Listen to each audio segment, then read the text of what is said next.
The opening sequence of episode 9 is the same recap we've covered many times already. But once again, the tone is just very slightly different, as yet again we leave Armin on the however, clearly implying that yet another piece of the puzzle has just fallen into place. That of course being the appearance of Eren's Titan.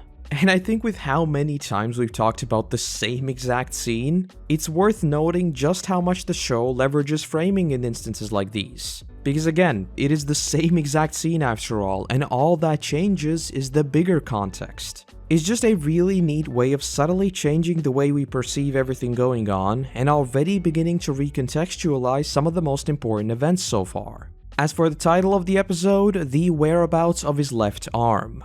I think this one is pretty self-explanatory, and even my overanalyzing can't really spin it into much more than that. Of course, it is just referring to Eren's arm, the whole regenerating aspect of the Titans, and his transformation in the first place. But I could say that it's also his left arm that he bites at the end of the episode to transform, so you know, maybe there is a double meaning after all.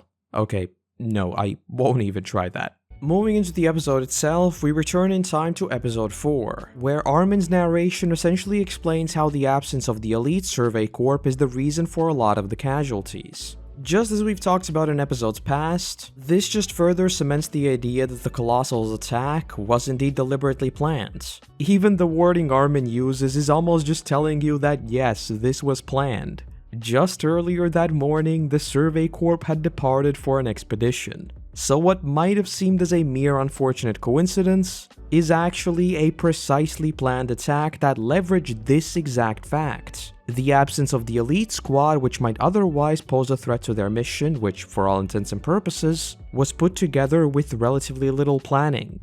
As we learn later in the series, the Marleyans are well aware of the Ackermans, and with how popular Levi is within the walls, I don't think it's a stretch to say that with him being gone, the attack already looks a lot more promising. And also, a complete side note, these sorts of establishing shots giving us a bird's eye view of the aftermath of the attack are absolutely brilliant. Though speaking of Levi, it's then that we cut to their squad and the parade we already saw from Eren's point of view. In a broader sense, this is another case of the series essentially repeating the same events, but just from a different perspective. Personally, it's always been a storytelling style that I've loved because it allows us to explore an event from as many different angles as possible. But in Attack on Titan's case, this would of course be later leveraged to an even greater extent after we find out the truth behind the Marley squad, which would of course drastically recontextualize absolutely everything we'd seen before. So from a storytelling point of view, in cases like this, where the tonal contrast is so pronounced, I do very much prefer seeing one version of the events play out and only then return to the other, instead of them running in tandem. And another thing to note is how in this sequence, Eren is nothing more than a background character. With how much we had focused on the main cast so far, this is essentially the story just telling us that the world is much bigger than them. And while we would of course zoom back in on the trio in the latter half of this episode, portraying him as just a face in the crowd just tells you that, for what we're about to see, he is largely inconsequential. Just a really neat way to tie back identical scenes we've already seen, but just shift the perspective from one character to another. As for the elite squad, here we see Hange teasing Levi a bit by asking whether people would still praise him if they found out how much of a neat freak he is. This is of course in reference to his obsession with cleanliness, which would be demonstrated both in this episode as he cleans his blades seconds after a fight, as well as plenty more times throughout the show to the point that it has become a bit of a meme in the community. And as a fellow mildly obsessed germaphobe, I fully concur. But it's also of course just a hint at his backstory, as this obsession is more than likely caused by his living conditions as a child, those being very poor in what is essentially a dumping ground. With how important Levi would be in the story, this is one of those things that I'm honestly surprised that they never expanded in the mainline series, but his backstory is told in the 2 No Regrets OVAs, which I would very much recommend watching if for nothing more than the absolutely stunning animation. But seconds later, we see a drastically different perspective on the Titans, as Hange is not only not afraid of them, but is excited to see them, even going as far as to say, "If only I was lucky enough to run into an abnormal." So far, we'd obviously think of the Titans as an overwhelming and unstoppable force of destruction, and a single abnormal is essentially responsible for the death of a large part of Eren's squad. Yet here, Hange is excited and the other scouts are not the least bit bothered by this. It's as if the Titans are just a part of life for them and are not even worth worrying about. Just an interesting way to mirror the same archetypes we've seen with Eren's trio, but essentially turn them up to 11. And more on this in a second. Oh, and also, Levi casually telling Hange that there is already an abnormal among them is the best burn ever. As we continue Armin's narration, he basically spells out what we've seen hints of already. The Survey Corp is the epitome of human skills and intellect. And because of this fact, they are the chosen ones sent out not only to fight the Titans, but actively reclaim lost lands. But of course, it is not all sunshine and rainbows because the gap between humans and Titans is still very great. And so despite their higher survival rates, more than 30% still don't return. I think this essentially achieves two things. It very much puts the scouts up on a pedestal as truly the most valuable and strongest of mankind, even going as far as to venture into the land of the Titans deliberately in the name of humanity. But at the same time, they are still grounded as we hear that even the top of the top of the top are still no match for the Titans. And that is on full display as Armin's narration fades right into a scout being eaten by a Titan. But we then hear something much different from this soldier. Instead of screaming and shouting for help as with every other recruit we've seen so far, he promises this Titan that mankind will eradicate them and that Captain Levi will destroy him. And with a single scene, that contrast between the scouts and literally every other military branch we'd seen so far is established very clearly. And importantly, this also immediately paints Levi as an almost godlike figure for them. Because even in the face of death, it is his name that he brings up as if he'd be the only one capable of saving him.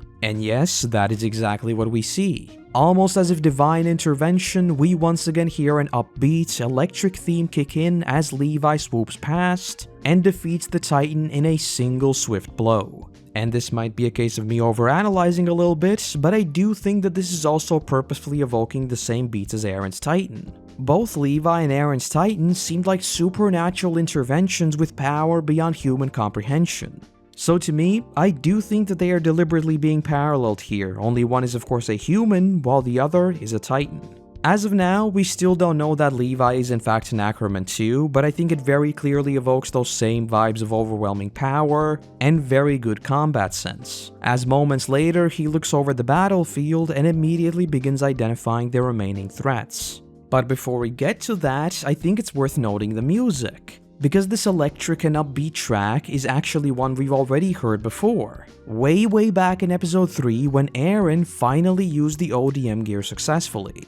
And with this song being called Reluctant Heroes, I think it's pretty easy to see how they very neatly encapsulate the narrative beats in both instances. Eren's first proper use of the ODM gear is essentially him getting his wings of freedom, if you will, and very much aiming to become a hero. But we all know that it's not exactly how his story would go, hence the reluctance. While Levi is someone whose power alone is enough to make people think of him as a hero of humanity. Though, as we'd see himself say, he certainly does not consider himself to be one. Might be a case of me titularly overanalyzing things, but I do think that the whole reluctant hero vibe does fit both of them. Alright, back to more sensible matters. Those Mikasa parallels continue as he is called upon by Petra, telling him that reinforcements have been called. But Levi casually just tells them to take the one on the right, while he takes the others on the left. Very much evoking Mikasa's "just leave it to me" attitude. Another interesting personality in all of this is of course the aforementioned Hange, who in many ways I think fills the role of Sasha in the main gang. This will continue to be a trend as we see Erwin, but I do think that the Survey Squad is meant to directly mirror the main gang to just contrast how much experience they still need. And the similarities between Mikasa and Levi and Armin and Erwin are very much on the nose in that sense. That said, similar to Sasha, Hange too has a brief conversation with the Titan, then casually calls it slow and zips around to deliver the killing blow. Which again, just shows us that they've got a ton of experience with this sort of deal and the Titans are really just a part of their everyday life at this point. And also, the shot of us panning behind Hange as the Titan looms over her is one, just really cool, and two, also continues contrasting the main gang. As with the Survey Corp, that looming power is almost immediately subverted as Hange takes it out in a matter of seconds. And speaking of awesome animation, we then cut back to Levi as he casually walks up to a pair of titans while roasting them at the same time. Again, with the shot from below, it just builds up that feeling of Levi being small, only to subvert that moments later. And also, the fact that Levi casually tosses his blades to blind the titan is another drastically different form of fighting than we've seen before, which just further conveys how much more experienced they are.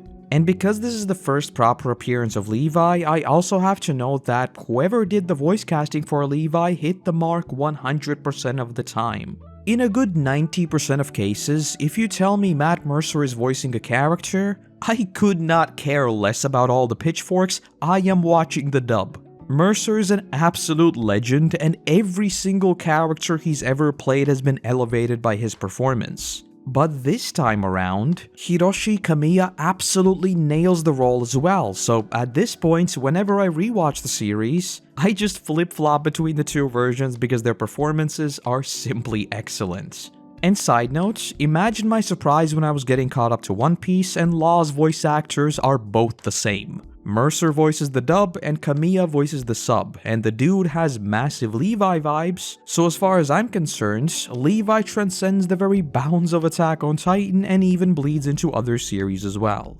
Tangents aside, it's here where we get the cleanliness detail I mentioned before. We of course know the Titan blood evaporates by itself moments after the Titan is killed, but despite that, Levi still calls the whole thing disgusting and proceeds to wipe his blades clean. But because this is Attack on Titan after all, we are once again grounded as we see Levi approach the bleeding scout who he saved moments before.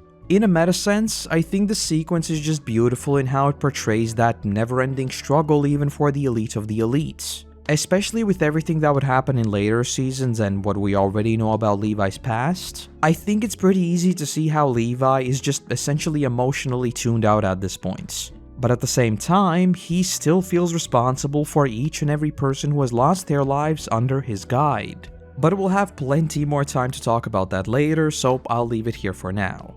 But the scene of them holding each other's hand as Petra just says that he's dead already is the most bittersweet thing ever.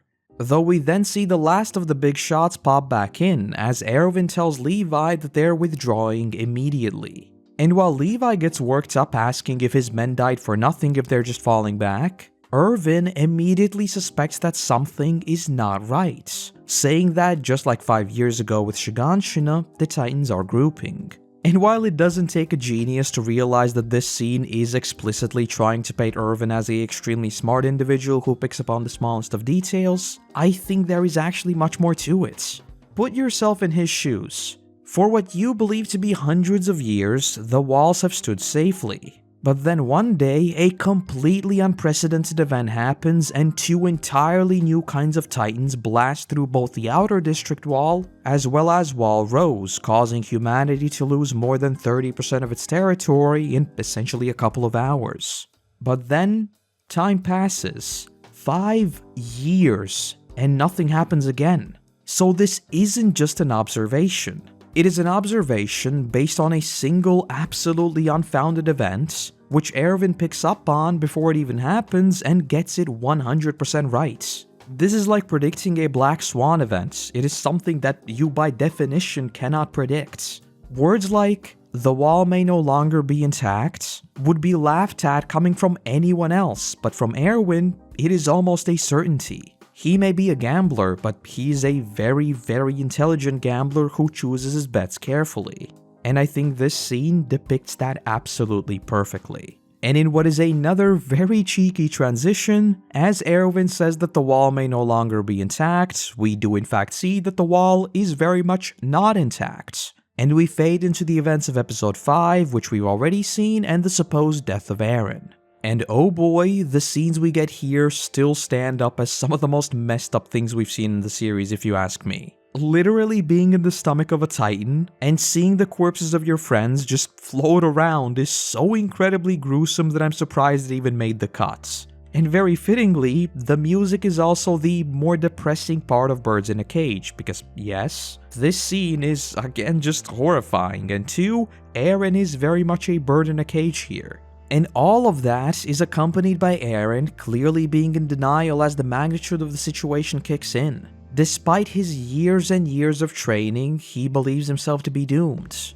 And as if the sheer horror of the situation wasn't hammered home enough, we hear one of the soldiers mutter, "It's hot. Help, Mom." Which I think is just about one of the most messed up things you could put there. Though what follows is a absolutely perfectly crafted scene.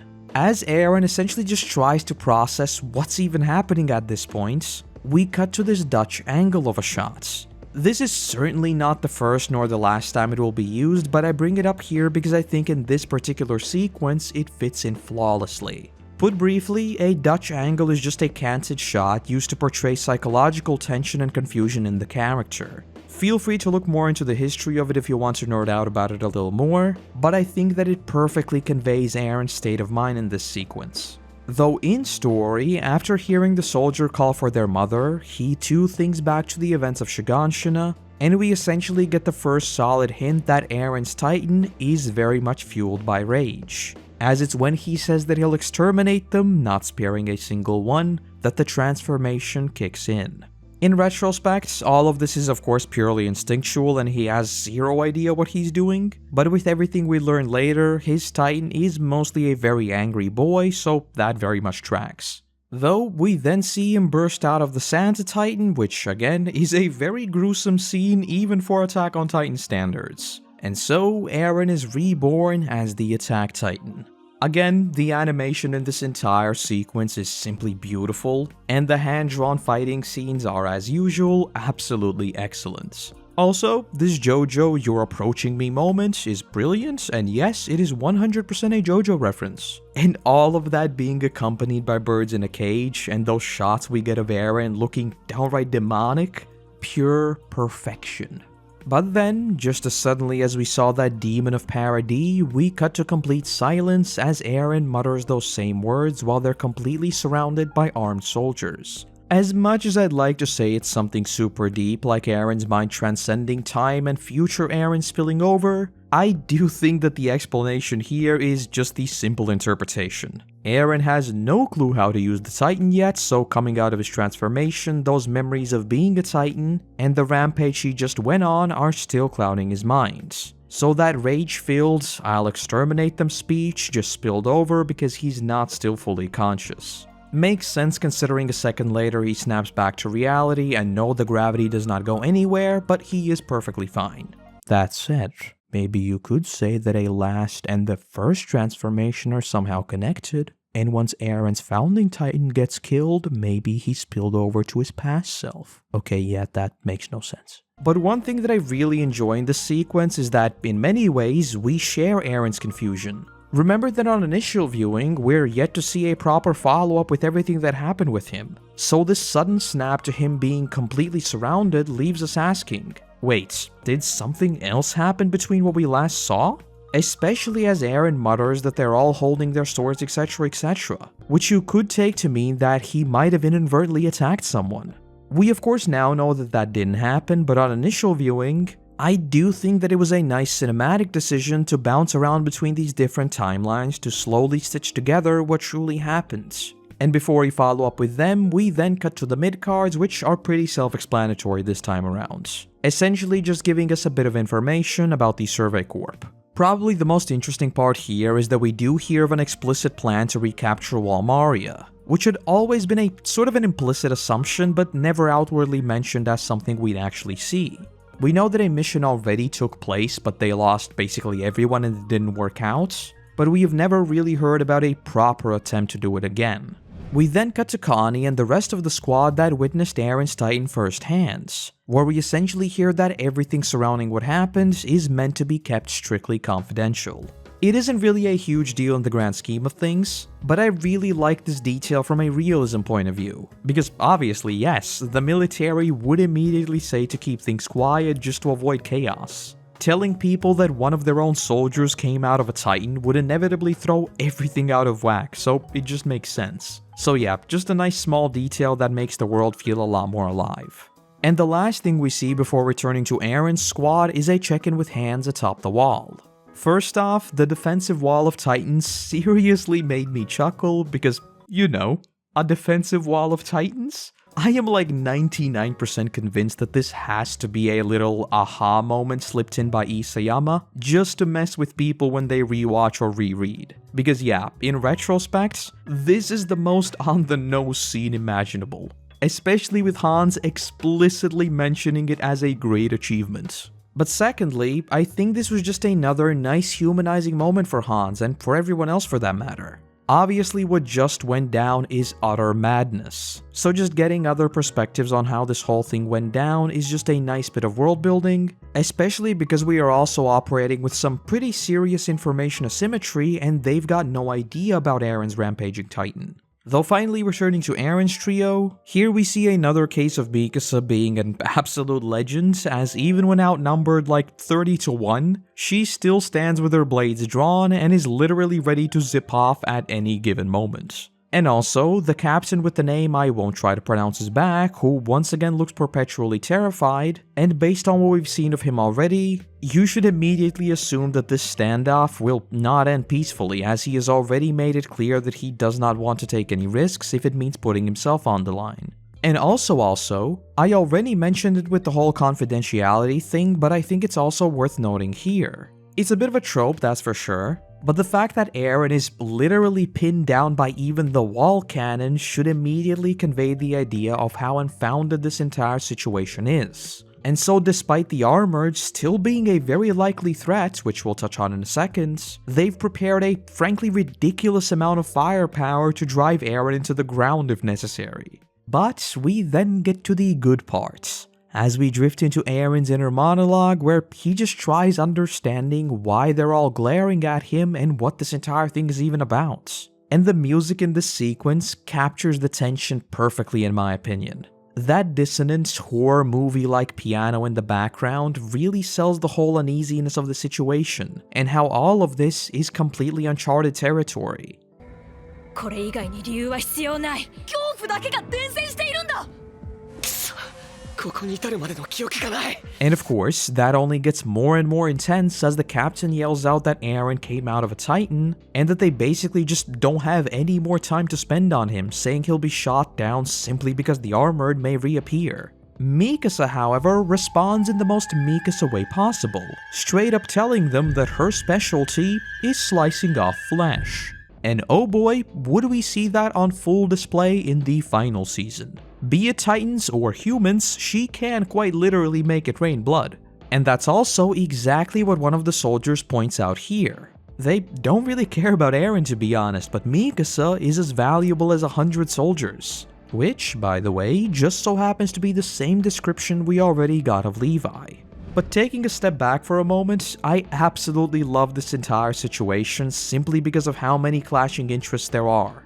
Obviously, Eren is a massive liability right now. He annihilated countless titans as if it was nothing, and now he is inside the walls. But Mikasa is ridiculously powerful, so losing her would be incredibly costly. On top of that, she's made it clear that she will not go down without a fight. So even if they were to attack Eren, it would not be just losing him and her, it would also be many soldiers. At the same time, the armored may still reappear at any moment. So far, the attack has gone down with an almost uncanny resemblance to Almaria 5 years ago. So shouldn't we be preparing for that instead?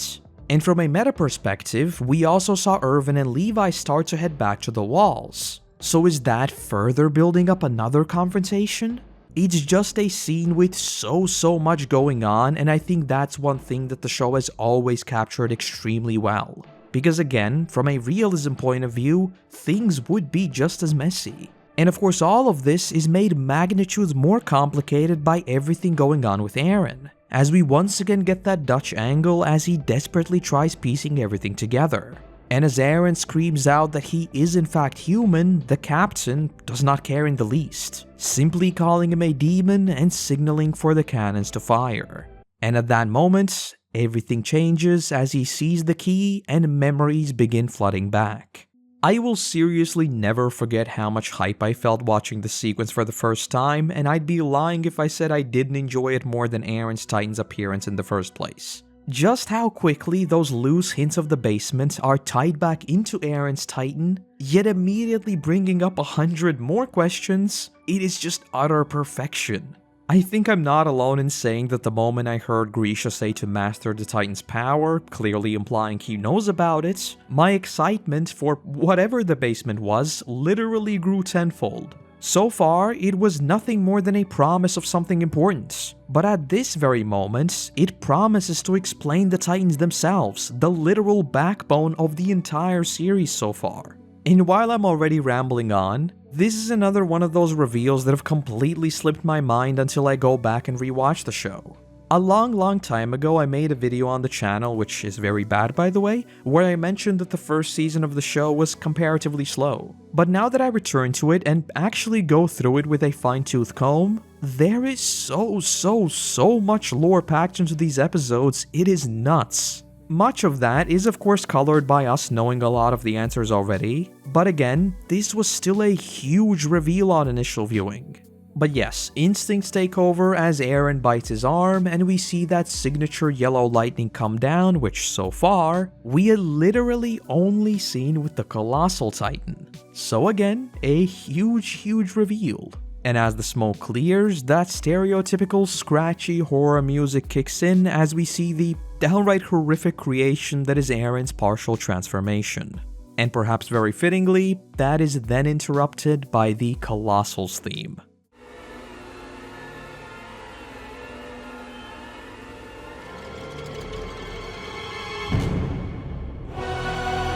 Both on initial viewing as well as rewatching the series now, I absolutely love this sort of partial transformation where we see its bare bones as, frankly, I think it just looks like something out of Diablo and I love it. And before you ask, yes, I absolutely love Eren's founding Titan form and we need more open rib cages and whatnot to make the Titans even spookier.